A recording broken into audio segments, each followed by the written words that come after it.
नमस्कार, ANT views के साथ मैं हूं असित नाथ। ज्योतिष शास्त्र को लेकर अक्सर कई तरह के प्रश्न हमारे आपके दिमाग में आते रहते हैं।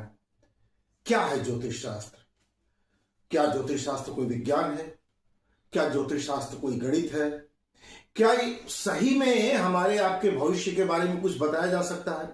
आज से 10 साल बाद, 20 साल बाद, 15 साल बाद क्या कुछ हो सकता है, ये कोई कैसे बता सकता है? लेकिन फिर भी असंख्य लोग हैं जो ज्योतिषियों के पास जाते हैं, और सिर्फ भारत में नहीं, दीगर मुल्कों में भी, दुनिया के दूसरे देशों में भी, अमेरिका और जापान जैसे देशों में भी ज्योतिषी होते हैं, और लोग जाते हैं ज्योतिषियों के पास अपने समस्याओं के समाधान के लिए।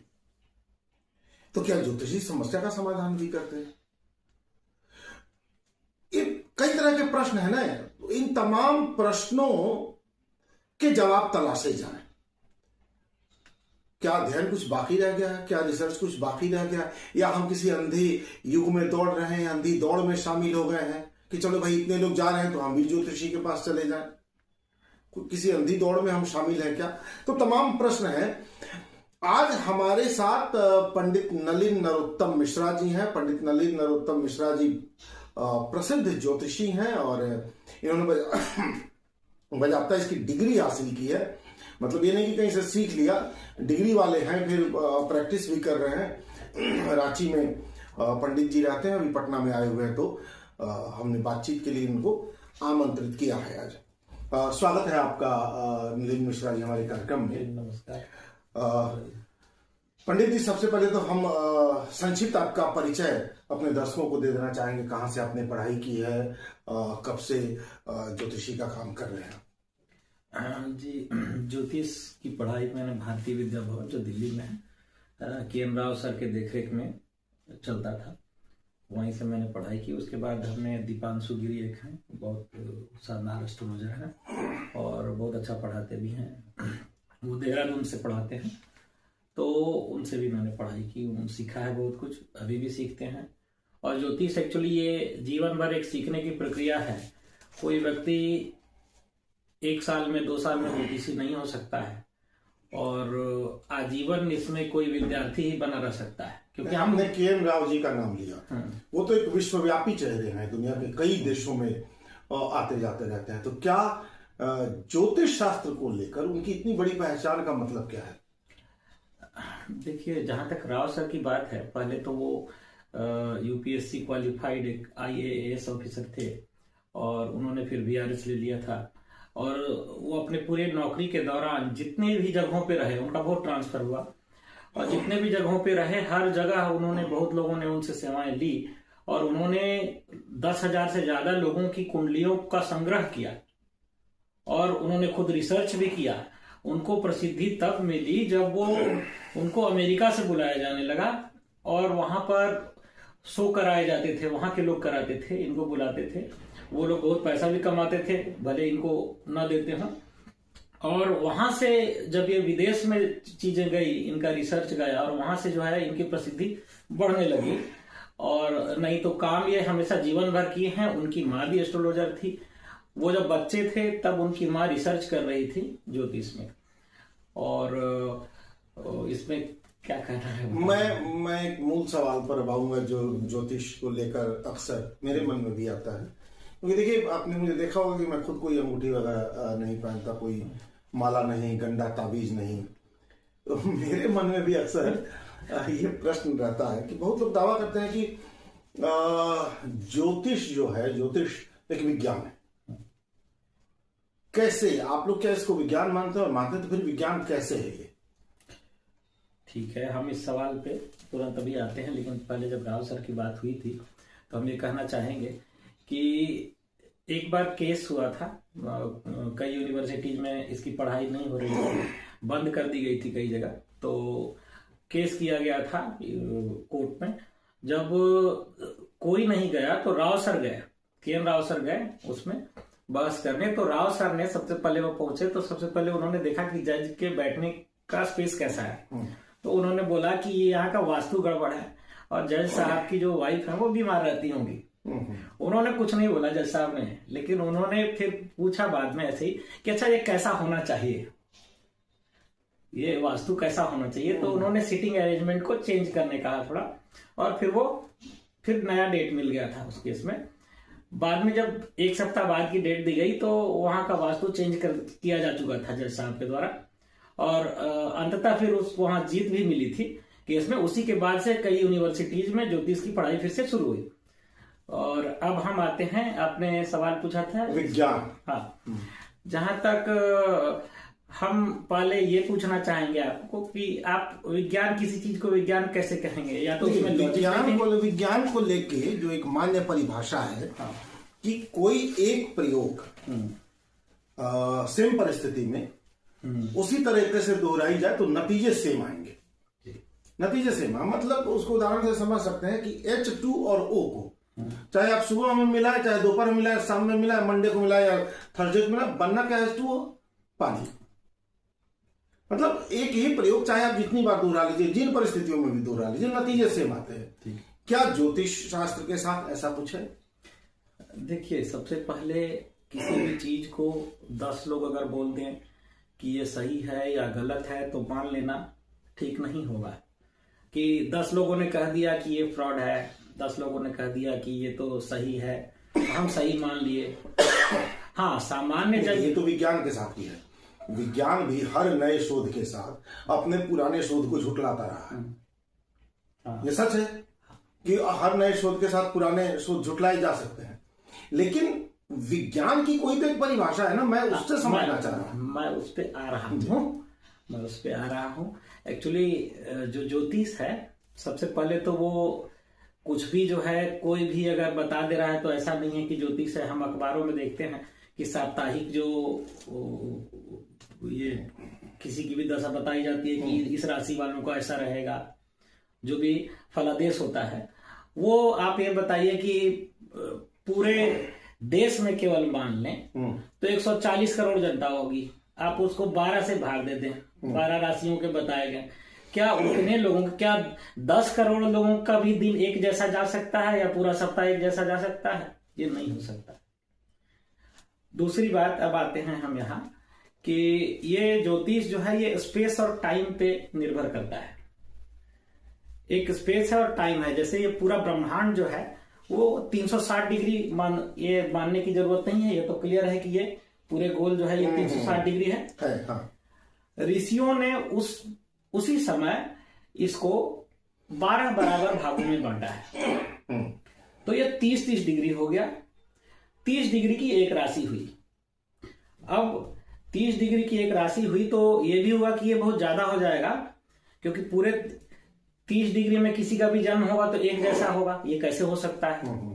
फिर 30 डिग्री को वहां पे अलग अलग नक्षत्रों ऋषियों को पहले से मालूम था कि ये 360 डिग्री का है। उनको पता था, तभी तो ये पहले तो ये वेद का अंग है, छठा अंग है, इसको वेदांग कहते हैं, इसको वेदों का नेत्र भी कहते हैं, और ये पहले से ही लिखा जा चुका है। आज वैज्ञानिक ये रिसर्च करते हैं और वो बताते हैं कि जुपिटर जो है वो 12 साल में चक्कर लगाता है सूर्य का। उस समय के ऋषियों ने उसको लिख दिया था कि ये 12 साल में लगाते हैं। ये अभी घनत्व तो बताते हैं 1.33 घनत्व है जुपिटर का, मतलब बृहस्पति का। तो वो घनत्व तो वही था। उसको ऐसे हम देखते हैं कि उस घनत्व को 12 साल में जो चक्र लगाते हैं, 12 साल में ये कुंभ होता है, जो कुंभ अभी होगा। और 1.33 को आप 12 से गुना करेंगे, बृहस्पति की दशा ऋषियों ने रखी 16 साल की, आप 12 को 1.33 से गुना करिए, 16 साल हो जाएगा। इसी तरह सारे ग्रहों के जो घनत्व हैं, उनका जो राउंड करने का जो टाइमिंग है, उसको गुना करते हैं, वैसे दशा कैलकुलेट हुआ है। और दूसरी बात कि हम सबसे पहले हमने 6 महीने केवल कुंडली बनाने की पढ़ाई की थी, वो गणित का पार्ट था, और बिना गणित के ज्योतिष, मतलब कुंडली में ज्योतिष शास्त्र में गणित भी है, विज्ञान भी है। आप क्या कहना चाह रहे हैं? अच्छा, गणित और विज्ञान जो है कोई दूरी तो है नहीं, वो तो विज्ञान का पार्ट है ना। वो लॉजिकल है। बिल्कुल। यहाँ पे जब बात फलित की आती है और कोई बिना किसी चीज को सही से देखे और बोल दे, हर क्षेत्र में असली और नकली है, हर क्षेत्र में सही और गलत है। लेकिन आप जो है अगर कोई मेडिकल के फील्ड में कोई गलत हो रहा है, वहां लोग नोटिस नहीं कर रहे हैं। किसी डॉक्टर ने गलत दवा दे दी है, मरीज मर गया है, उसको पहले साइन करवा लिया है कि इस पे किसी की जिम्मेदारी नहीं होगी, कुछ हो जाएगा, और उसमें कोई बोलने वाला नहीं है। लेकिन ज्योतिषी अगर वो नकली होगा तो उसको सवाल नहीं पूछेंगे, वो दूसरे ज्योतिषी को भी गलत बता देंगे। अगर डॉक्टर ने गलत दवाई लिखी है तो इससे वो विज्ञान जो है, जिस विज्ञान के आधार पे उन्होंने दवाई लिखी है, वो विज्ञान गलत नहीं हो सकता। हाँ। वो डॉक्टर गलत हो सकता है, लेकिन हर डॉक्टर गलत नहीं हो सकता है। उसी तरह अगर कुछ ज्योतिषी अगर कुछ ऐसा प्रेडिक्शन करते हैं, कुछ ऐसी भविष्यवाणी करते हैं जो गलत है, या तो उन्होंने सही तरीके से देखा नहीं, बताया नहीं, या तो उनको उतना आता नहीं, या तो वो केवल मार्केटिंग के बल पे ही आजकल सब कुछ चलता है, और जितना जिसका फैलाव है वो उतना सही है। तो ये लोकतंत्र वाली बात तो है नहीं यहाँ कि जिसको ज्यादा वोट पड़ गए वो सही है। जो सही होगा, जो लॉजिकल है, जो समझ में आ रहा है, वो सही है। तो स्पेस और टाइम यहाँ बहुत महत्वपूर्ण है। आप ये देखिए कि जैसे यहाँ किसी का जन्म हुआ, नहीं, मैंने एक साधारण प्रश्न पूछा। हाँ, विज्ञान है या नहीं, आप लोग मानते हैं कि नहीं? हम तो इसको हमेशा से विज्ञान मानते हैं, लेकिन विज्ञान कौन सा विज्ञान? देखिए, ये जो ग्रहों की स्थिति है, ठीक है, ग्रहों की स्थिति है, उससे ग्रहों का इंपैक्ट होता है लोगों के जीवन में। ग्रहों का प्रभाव है, हर ग्रह का प्रभाव है। आप इसको ऐसे देखिए कि फिर मेरे जैसे लोग क्या करें बताइए? अगर ग्रहों का प्रभाव है तो मैंने ना कोई अंगूठी पहनी, ना कोई माला पहना, ना कोई गंदा ताबीज पहना, ना किसी दिन मंत्र पढ़ता हूं, तो फिर ग्रह लोग मुझे इस धरती पर कैसे रहने देंगे? तो आपने जो है हंसी वाली बात कर दी। जब कोई भी ग्रह जो है, ऐसा तो है नहीं कि ग्रह हमसे कोई बदला लेने आए हैं। व्यक्ति अपने प्रारब्ध को भोग रहा है। हम पूर्वजन्म को मानते हैं, ऐसा चूंकि हमें ऋषियों ने बताया है। ठीक है, जिस तरह से हमने देखा नहीं है कि हमारे माँ बाप कौन है, लेकिन हमें चूंकि बताया गया तो हम मानते हैं कि वही हमारे पिता और माँ है। ठीक है, उसी तरह हमारे ऋषियों ने जो बताया है, और उस विद्या में हम आगे बढ़ रहे हैं। जब हम उसमें देखते हैं कि सेम कॉम्बिनेशन जब होता है ग्रहों का, तो सेम रिजल्ट होता है। और हम तो ग्रह का एजेंडा आपसे बदला लेना, हमसे बदला लेना नहीं है कि किसी को पुरस्कृत ही करेंगे और किसी को कष्ट ही देंगे। अगर आपके कर्म अच्छे हैं तो मेरे जैसे लोग सेफ हैं, सुरक्षित हैं।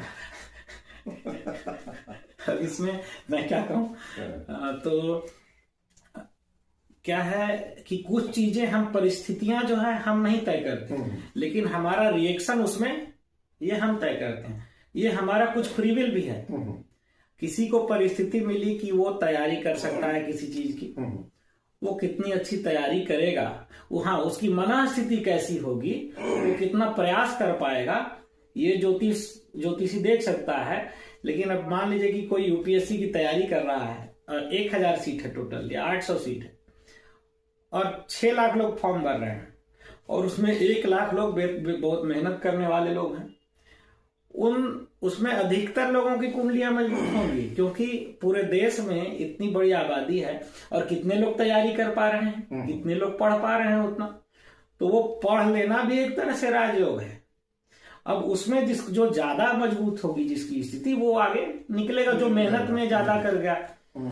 ग्रहों ने आपको परिस्थितियां दी है। अब पिता ने 4 पुत्रों के लिए एक ही व्यवस्था कर रखी है, और जिसने ज्यादा अच्छा परफॉर्म किया उसका पिता तो उससे खुश होगा ना। सबको एक जैसी फैसिलिटी दी गई। उसी तरह मान लीजिए कि ग्रह जो है वो किसको ज्यादा पुरस्कार देंगे, जो ग्रहों के अनुकूल काम करे। शनि जो है, जैसे अनुशासन है, सूर्य शनि ये सब अनुशासन नहीं है जीवन में, तो स्वाभाविक है कि वो लाभ नहीं मिल पाएगा जो मिलना चाहिए, क्योंकि उसने काम नहीं किया पूरा। जैसे आप ये कह रहे थे कि ये ग्रह कैसे करते हैं, ग्रहों का असर कैसे होता है। मान लीजिए व्यक्ति है, लॉजिकल कैसे है, इस पे हम बात कर रहे हैं। इसको समझने का प्रयास करते हैं कि वो शरीर हमारा 70% जल है, ये तो आप मानते होंगे या पढ़े हैं विज्ञान में तो जरूर मानते होंगे। और चंद्रमा जो है वो जल का कारक है हमारे ज्योतिष में। देखिए, शरीर में 70% विज्ञान है, हम जल है, हमने विज्ञान में पढ़ा। हाँ, तो हम चंद्रमा जल का कारक है, विज्ञान में नहीं पढ़ा। हाँ, वो सही बात है, आपकी बात सही है। तो हम इसीलिए तो विज्ञान से रेफरेंस लेके बात कर रहे हैं। हाँ, ठीक है, हम विज्ञान से ला रहे हैं आपको कि 70% जल है शरीर में। और जब पूर्णिमा और अमावस्या को आप जब देखेंगे, ज्वार भाटा जो है, तो ज्वार भाटा जो होता है वो 15-15 मीटर तक ऊंचाई में डिफरेंस हो जाता है। ये क्यों होता है? चंद्रमा का जल के पर जो आकर्षण काम करता है, पृथ्वी, चंद्रमा और सूर्य सब एक दूसरे पर जो फोर्स लगता है जो चंद्रमा का, वो इतना ज्यादा हो जाता है। जब चंद्रमा प्रबल है पूर्णिमा को 15-15 मीटर तक ज्वार भाटा होता। क्यों? ये तो आप खुद कहे हैं कि ये हमने विज्ञान में पढ़ा है कि ज्वार भाटा इतना ऊंचा उठता है। तो जब वो समुद्र के जल पे प्रभाव डाल रहा है तो हमारे शरीर के अंदर के जल पे प्रभाव नहीं डालता है? डालता है। वो ऐसे डालता है कि जब आप देखेंगे कि आप अपेक्षाकृत रूप से, या मान लीजिए हम अपेक्षाकृत रूप से हम थोड़े मानसिक रूप से स्टेबल हैं, लेकिन जो लोग कम स्टेबल हैं वो लोग, उन लोगों का मन जो है ज्यादा खराब हो जाता है।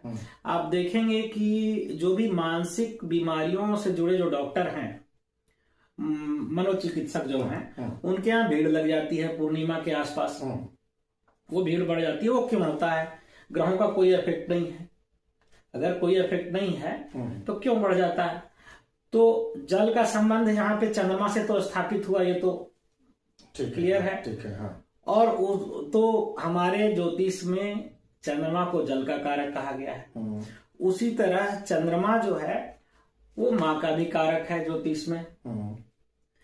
आप देखेंगे कि जो मानसिक रूप से थोड़े शांत नहीं हैं, उनमें इमोशनली भी दिक्कत होती है, भावनात्मक तौर पे भी उनमें संतुलन की कमी होती है।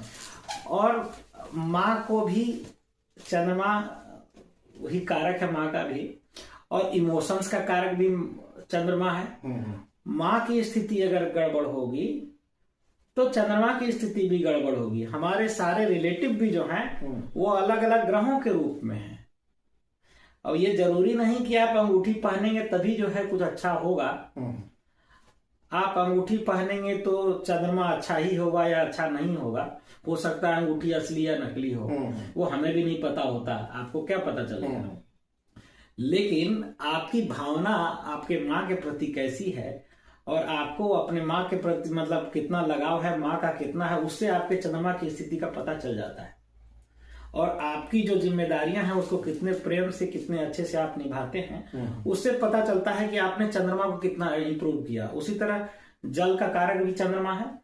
अब कोई व्यक्ति है वो लोगों के लिए, बड़े जनसमूह के लिए, समुदाय के लिए जो उपयोग में लाया जाने वाला कोई जलाशय है उसको खराब करता है, उसका चंद्रमा खराब होगा, खराब हो जाएगा, खराब हो जाएगा नहीं है। उसी तरह मतलब इसको हम ऐसे भी मान सकते हैं कि नदी में भी, बहती हुई नदी में भी अगर आप कूड़ा कचरा फेंक रहे हैं तो ठीक नहीं, तो आप अपना चंद्रमा खराब कर रहे हैं। कूड़ा डालना तो गलत है।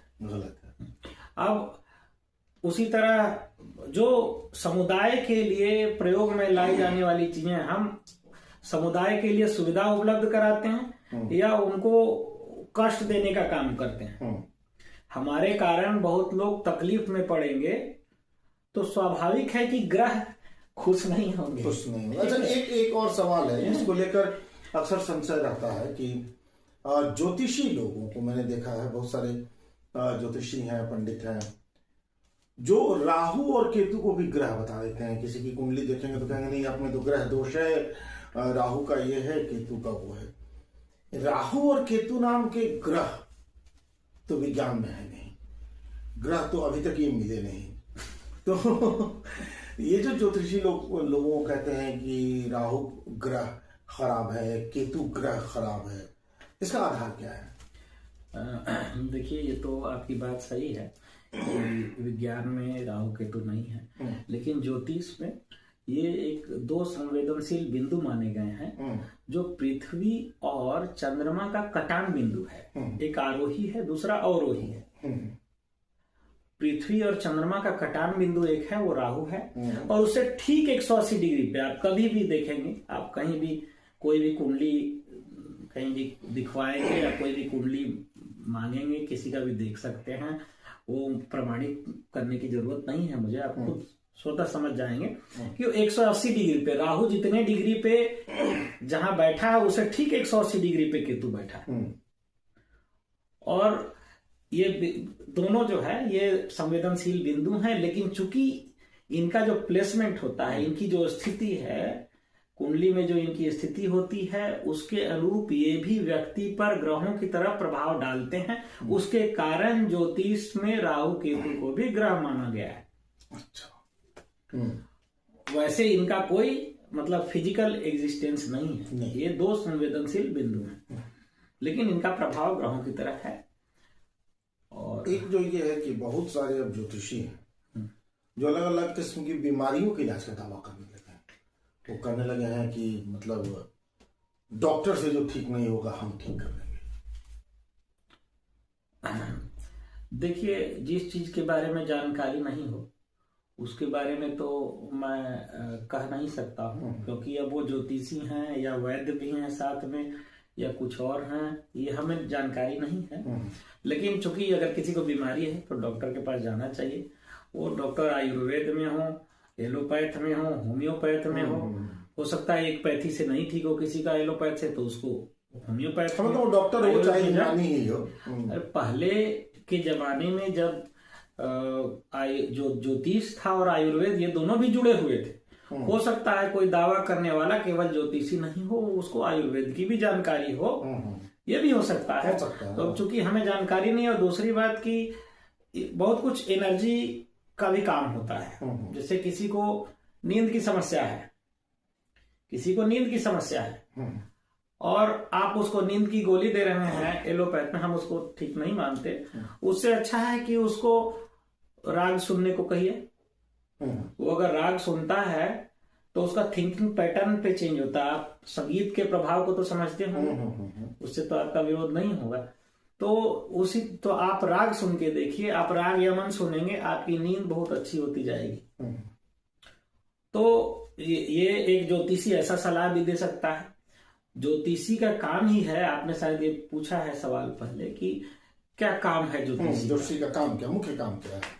ज्योतिषी का काम है कि उसके पास कोई भी आया जो कष्ट में आया, उसको प्रयास करना है कि वो उसको सही मार्गदर्शन मिले, कैसे भी उसका कष्ट कम हो। हम देखते हैं शनि चंद्रमा का कॉम्बिनेशन है उसकी कुंडली में, वो बहुत ज्यादा सोचता होगा, वो ज्यादा सोचने के कारण डिप्रेशन में जा सकता है। हमको ये देखना है कि उसको इस कमजोर समय में उसकी मदद कैसे हो, डिप्रेशन में जाने से वो कैसे बचे। हमको उसको ये भी देखना है कि उसकी काउंसलिंग करके या उसको कोई दूसरा तरीका हमें समझ में आए, जो उपाय हमें सुझाए गए हैं ज्योतिष में भी कुछ, वो अलग अलग तरीकों से हम कोशिश करेंगे कि वो डिप्रेशन में नहीं जाए। अगर वो जा रहा है तो हमको वहां से उसको कोशिश करना है कि वो वापस ठीक हो जाए। लेकिन हम अगर कोई कहेगा कि हम ये बीमारी जो कोई ठीक कर रहा है ज्योतिषी, तो ज्योतिषी बीमारी ठीक क्या करेंगे, हम इसके लिए माफी चाहेंगे। इस सवाल में कोई सिद्ध पुरुष कर सकते हैं ऐसे ऐसे। भविष्यवाणी क्या सटीक होती है, ये संभव है? अगर 10 साल बाद, 20 साल बाद, 30 साल बाद की बात, देखिए सबसे सही बात यह है कि ना ही इतने रिसर्च इसमें होते हैं, ज्यादा पढ़े लिखे लोगों की जरूरत है ज्योतिष में। जिस क्षेत्र में ज्यादा समझदार पढ़े लिखे सुलझे हुए लोग आएंगे उसका विकास होगा। हाँ, इसमें बहुत अच्छे अच्छे लोग हैं भी। अगर आप राव सर की बात उठी तो राव सर का मतलब पूरा जीवन जो है इसमें उन्होंने मेहनत किया था। उन्होंने बहुत अच्छे अच्छे प्रेडिक्शन दिए हैं। इंदिरा गांधी की हत्या से लेकर राजीव गांधी की हत्या हुई थी, वो सब उन्होंने पहले प्रेडिक्ट कर दिया था। इसके अलावा कई जगह आप वी रमन सर का नाम शायद सुने होंगे, उन्होंने शायद द्वितीय विश्व युद्ध से जुड़ी जो है बहुत सारी भविष्यवाणियां जो है वो सही की थी। और ऐसे कई लोग हैं जिन्होंने बहुत सही सटीक भविष्यवाणी की है, लेकिन उसके लिए बहुत सूक्ष्मता से देखने की जरूरत है और ये लगातार पढ़ने की चीज है। इसमें हमेशा अध्ययन में बने रहना और प्रैक्टिस करना भी शास्त्र के लिए भी जरूरी है कि हाँ पढ़ना, अध्ययन करना, प्रैक्टिस करना। दूसरी बात ये भी है कि ज्योतिषी इसमें कई ब्रांचेज हैं। अब कुछ है मुंडेन, जिसको कहते हैं कि देश की स्थिति, समाज की स्थिति पे भविष्यवाणी, कहीं पे अर्थक्वेक आएगा कि नहीं, ऐसी भविष्यवाणी। ये बिल्कुल दूसरा साइड है। उस पे लोग ही नहीं है क्योंकि उसमें कोई लाभ नहीं है।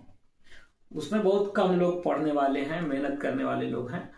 और दूसरी तरफ जो लोगों की कुंडलियां देखने की बात है, इसमें ज्यादा लोग हैं क्योंकि लोग आएंगे तो कुछ फीस देंगे, कुछ दक्षिणा देंगे और पैसे से पेट चलता है, उसके बिना संभव नहीं है।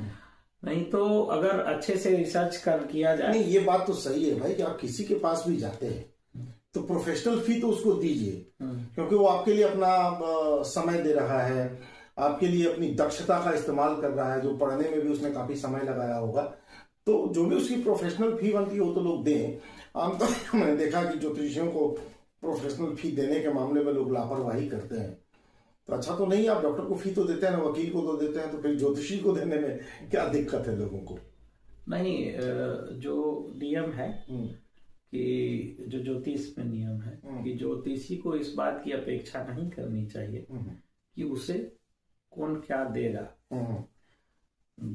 गरीब आदमी अगर कोई श्रद्धा में फूल या 2 तुलसी का पत्ता भी ला के दे देता है तो भी उसको देखना है और कोशिश करना है कि उसका कष्ट दूर हो, उसको मार्गदर्शन करे उस हिसाब से।